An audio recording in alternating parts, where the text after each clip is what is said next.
Assalamualaikum warahmatullahi wabarakatuh. Saya Liana dari Prodi Manajemen. Untuk kali ini, izinkan saya untuk mempresentasikan hasil dari jawaban saya, yaitu mata kuliah akuntansi biaya untuk ganjil, untuk soal NIM ganjil. Yang pertama, jelaskan konsep activity based costing atau ABC dan tujuan penerapannya dalam akuntansi biaya. Jawaban, activity based costing atau ABC adalah metode penentuan biaya yang membebankan biaya overhead berdasarkan aktivitas yang benar-benar mengonsumsi sumber daya.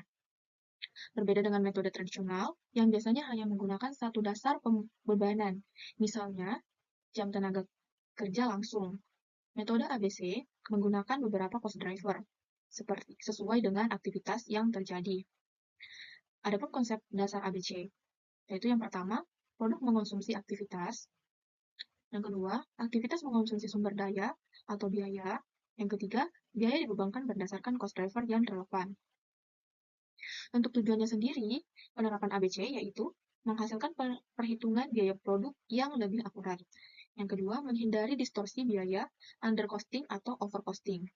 Yang ketiga, membantu manajemen dalam penetapan harga yang tepat, evaluasi profitabilitas produk, pengendalian biaya, dan pengambilan keputusan strategis. Kemudian yang kedua, hitung tarif biaya untuk masing-masing aktivitas berdasarkan cost driver yang digunakan. Sesuai dengan soalnya, yang pertama, langkah pertama yaitu hitung total cost driver setup. Meja kerja ada 30, lemari arsip ada 20, total ada 50 setup. Pesanan meja kerja 40, lemari arsip 60, total 100 pesanan. Inspeksi meja kerja 25, lemari arsip 35, total 60 inspeksi. Jam mesin meja kerja 2000 jam. Lemari arsip 3000 jam. Total ada 5000 jam. Langkah kedua, hitung tarif per aktivitas. Yang pertama, setup mesin. 120 juta dibagi 50 sama dengan 2.400.000 per setup. Yang kedua, pemrosesan pesanan. 90 juta dibagi 100 sama dengan 900.000 per pesanan.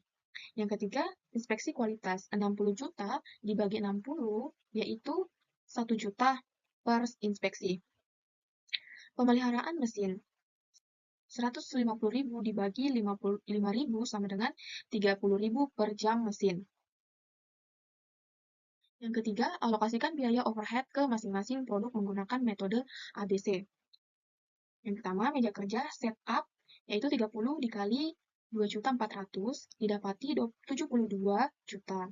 Pesanan ada 40 dikali dengan 900.000 sehingga mendapatkan 36 juta. Inspeksi ada 25 dikali dengan 1 juta sehingga mendapatkan 25 juta. Jam mesin ada 2.000 dikalikan dengan 30.000 sehingga mendapatkan 60 juta. Total OH meja kerja yaitu 72 juta ditambah dengan 36 juta ditambah dengan 25 juta ditambah dengan 60 juta maka didapati 192 juta. Kemudian yang kedua, lemari arsip. Setup 20 kali 2.400.000 didapati 48 juta. Untuk pesanan, ada 60 dikali 900.000 didapati 64 juta, 54 juta. Inspeksi ada 35 dikali 1 juta didapati 35 juta. Jam mesin ada 3.000 dikalikan dengan 30.000 sehingga didapati 90 juta. Total OH lemari arsip yaitu 48 juta ditambah dengan 54 juta ditambah dengan 35 juta kemudian ditambah 90 juta didapati 227 juta. Kemudian yang keempat, hitung biaya overhead per unit untuk produk meja kerja dan lemari arsip. Jumlah produksi meja kerja sama dengan 1.000 unit. Lemari arsip ada 5.000 unit. Yang pertama meja kerja 193 juta dibagi 1.000 didapati 193.000 per unit.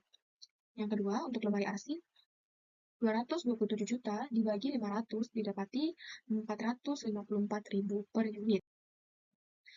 Kemudian, yang kelima, analisis manfaat penerapan ABC bagi manajemen dalam pengambilan keputusan penetapan harga dan evaluasi profitabilitas produk. Untuk jawabannya, lemari arsip memiliki biaya overhead per unit jauh lebih tinggi. Kemudian, hal ini menunjukkan bahwa lemari arsip mengonsumsi lebih banyak aktivitas. Jika menggunakan metode tradisional, misalnya hanya jam tenaga kerja langsung, kemudian biaya lemari arsip akan terlihat lebih rendah dari yang sebenarnya, atau undercosting. Manfaat bagi manajemen yang pertama, penetapan harga lebih akurat. Harga jual bisa disesuaikan dengan harga biaya sebenarnya. Yang kedua, evaluasi profitabilitas. Manajemen dapat melihat produk mana yang benar-benar menguntungkan. Kemudian yang ketiga, pengendalian biaya. Dapat diketahui aktivitas mana yang paling banyak menyerap biaya. Dan yang keempat, pengambilan keputusan strategis. Apakah perlu menaikkan harga lemari arsip? Apakah perlu efisiensi pada aktivitas tertentu? Atau apakah salah satu produk perlu dihentikan? Demikian presentasi saya kali ini. Mohon maaf jika ada kesalahan. Terima kasih atas waktunya. Assalamualaikum warahmatullahi wabarakatuh.